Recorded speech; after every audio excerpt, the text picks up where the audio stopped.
Hello friends, welcome to the channel IT Simplified. In today's session on Azure, I'm here to discuss soft delete feature within Azure Backup.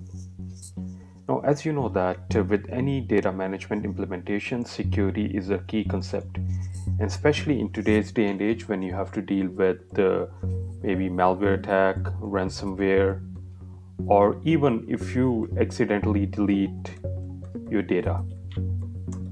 So what option Azure provides you in case you have to deal with any of these scenarios? So let's discuss today that. So when we talk about backup services, as you know, you have to create a recovery service vault, right? So recovery service vault is the entity that you create, and your data is stored in that. Depending upon what redundancy you want, you can have locally redundant, you can have geo-redundant, and replicate between multiple regions. So say you have a bad actor who comes, he or she disable this data and delete this. So disable the backup policy and delete this data. What you can do. Now the good thing is that the soft delete feature is enabled by default for you. So when you create your recovery service vault, you don't have to do anything. It is enabled by default, and in case your data is deleted, it will be retained for 14 days. And during these 14 days, none of your recovery points will be deleted. So that's a great thing, right? That's a great feature, I think, in case you have to deal with any of the scenarios like malware, ransomware, or accidental deletion. And on top of that, during these 14 days, there won't be any cost.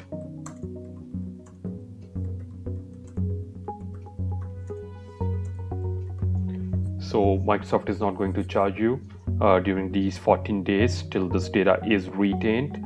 You'll still be able to undelete, and I'm going to show you that on the Azure side, how that is done. But that's where this functionality comes into play. If you have to deal with malware, you have to deal with ransomware, accidental deletion, you can make use of soft delete.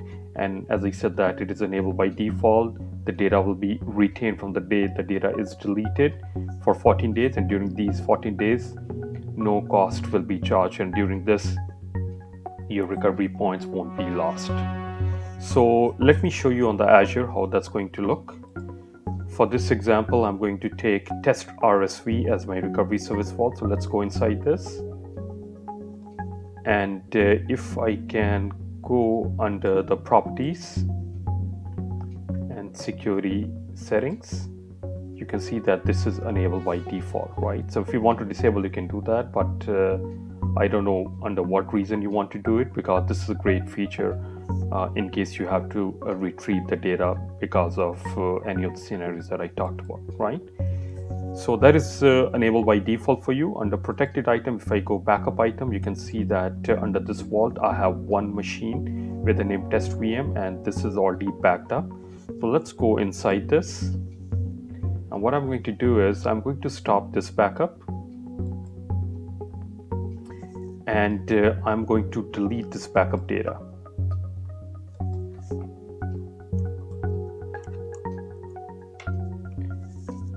You can give whatever reason you want, and let's say stop backup.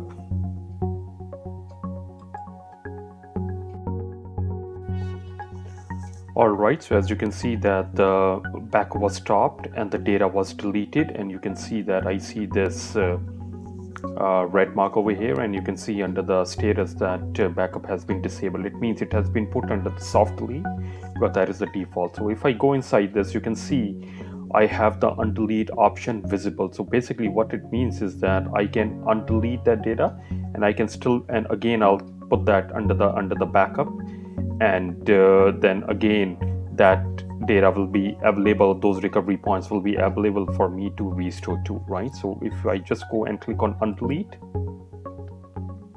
and here it gives the information that all restore point for this will be undeleted, and item will come to stop protection state. So the protection will be stopped, and the data will be put in the retained data state. So Let's click on the undelete, and that is where the soft delete option comes into play.